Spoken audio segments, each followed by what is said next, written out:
Hello everyone, this is a video tutorial for LazyBoy FMS Sheet. My name is Alia and I'm a telesales executive here. My work here is to sell LazyBoy recliners on the phone call. There is actually two sheets in which I work. The first one is LazyBoy details. इस sheet में master data नाम की एक sheet है. So in this particular sheet, I enter all the details of a customer who raised an inquiry for LazyBoy recliners.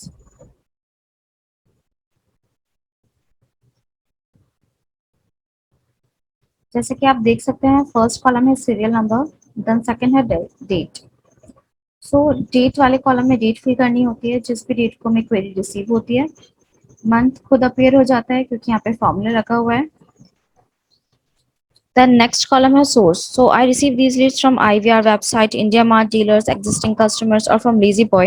So in this column, I enter the source of that particular lead. फिर यहाँ column है customer name, dealer name. अगर dealer की query है तो यहाँ dealer name fill करते हैं. Otherwise their contact details, email ID, location, state, address, their requirement. And last column है, ये एक्चुअली ड्रॉप डाउन है एंड कस्टमर और डीलर का. तो अगर क्वेरी एंड कस्टमर की है तो यहाँ एंड कस्टमर सेलेक्ट करना होता है, अगर डीलर की है तो डीलर सेलेक्ट करना होता है. जैसे ही ये सारी डिटेल्स इस शीट में फिल होती हैं, ये हमें दूसरी शीट में शो करती हैं जिसका नेम है LazyBoy FMS. This is the sheet that I use for my task. आप इसमें देख सकते हैं सारा डेटा.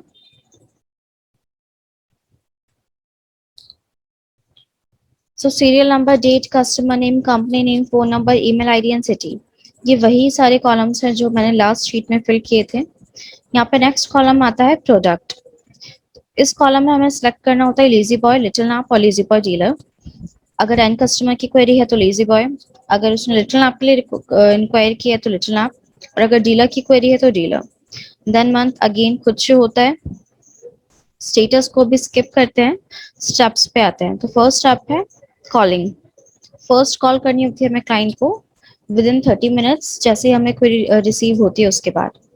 तो कॉल करके हमें कस्टमर को पूछना होता है, उसकी रिक्वायरमेंट कंफर्म करनी होती है, वो कहाँ से बात कर रही है हमें ऑलरेडी सब कुछ पता है, बस हमें उसकी रिक्वायरमेंट पे मेन फोकस करना होता है. उसकी रिक्वायरमेंट कंफर्म अगर हमें हो जाती है तो हम यहाँ पे स्टेटस पे क्लिक करते हैं वाई पे. जैसे ही हम वाई पे क्लिक करते हैं तो यहाँ पे कॉलिंग का जो एक्चुअल टाइम है वो शो हो जाता है.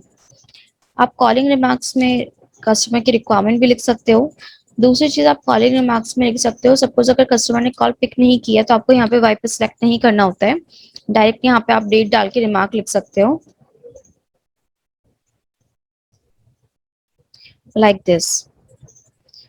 पहले कॉल पे कस्टमर ने बोला बाद में कॉल करने के लिए, देन कॉल नॉट आंसर्ड, फिर अगेन बात हुई उससे. तो अगर उसने अपनी रिक्वायरमेंट बता दी है तो आप यहाँ पे सिलेक्ट कर सकते हो वाई. जैसे ही आप वाई पे सिलेक्ट करते हो आपका एक्चुअल आ जाता है और नेक्स्ट स्टेप आपका प्लान हो जाता है. नेक्स्ट स्टेप होता है विद इन 30 मिनट्स में हमें कस्टमर को डिटेल्स शेयर करनी होती हैं लाइक कैटलॉग और प्राइजेस एज पर कस्टमर्स रिक्वायरमेंट. सो आपको प्लान टाइम के अंदर अंदर उसको शेयर करने होती हैं ये सारी डिटेल्स. तो जैसे ही आप ईमेल और व्हाट्सएप के थ्रू डिटेल्स शेयर करते हैं, आपको यहाँ पे अगेन सिलेक्ट करना होता है वाई. जैसे आप सिलेक्ट करते हो आपका यहाँ का एक्चुअल आ जाता है. ये आपके प्लान टाइम के अंदर अंदर होना चाहिए. देन जैसे ही आप यहाँ सेकंड स्टेप पे वाई सिलेक्ट करते हैं वैसे आपका थर्ड स्टेप प्लान हो जाता है. थर्ड स्टेप है कि आपको विद इन 2 days कस्टमर को कॉल करके कंफर्म करना है कि उसको जो भी हमने डिटेल्स शेयर की थी वो रिसीव हो गई हैं या नहीं हुई हैं. अगर हो गई हैं तो वो इंटरेस्टेड है या उसकी कोई और क्वेरी है या वो कोई और डिटेल्स चाहता है. तो यही सब उससे कंफर्म करना होता है. सपोज कोई कस्टमर की क्वेरी या रिक्वायरमेंट के अकॉर्डिंग कुछ चेंजेस आते हैं और वो लीड हमें असाइन करनी पड़ती है किसी सेल्स पर्सन को.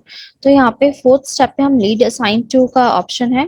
यहाँ पे आप किसी भी जिस भी सेल्स पर्सन को आप लीड असाइन कर रहे हो बेस्ड ऑन देयर एरिया, तो आप उनका नेम सिलेक्ट कर सकते हैं.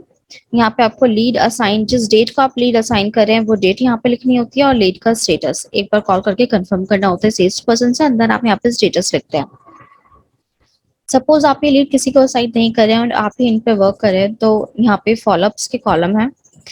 तो आपको ये date wise follow up column fill करने होते हैं. ये कितना भी आगे जा सकते हैं.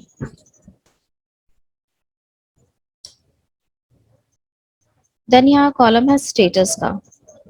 तो अगर कोई लीड क्लोज हो जाती है, फाइनली हम उसे वो हमारे रिक्लाइनर परचेज कर लेता है, हम उसे सेल कर देते हैं, तो हम यहाँ पे ऑर्डर क्लोज सेलेक्ट करते हैं। अगर कस्टमर लास्ट में नॉट इंटरेस्टेड शो करता है तो यहाँ पे हम नॉट इंटरेस्टेड लिखते हैं। अगर कोई कस्टमर कोई और सा ब्रांड परचेज कर लेता है तो यहाँ पे purchase other brand.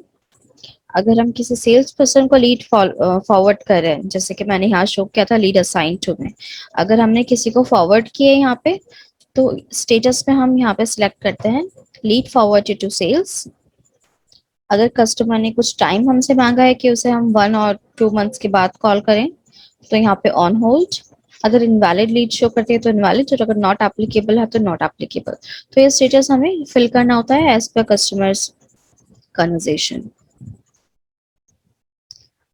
Thank you for watching.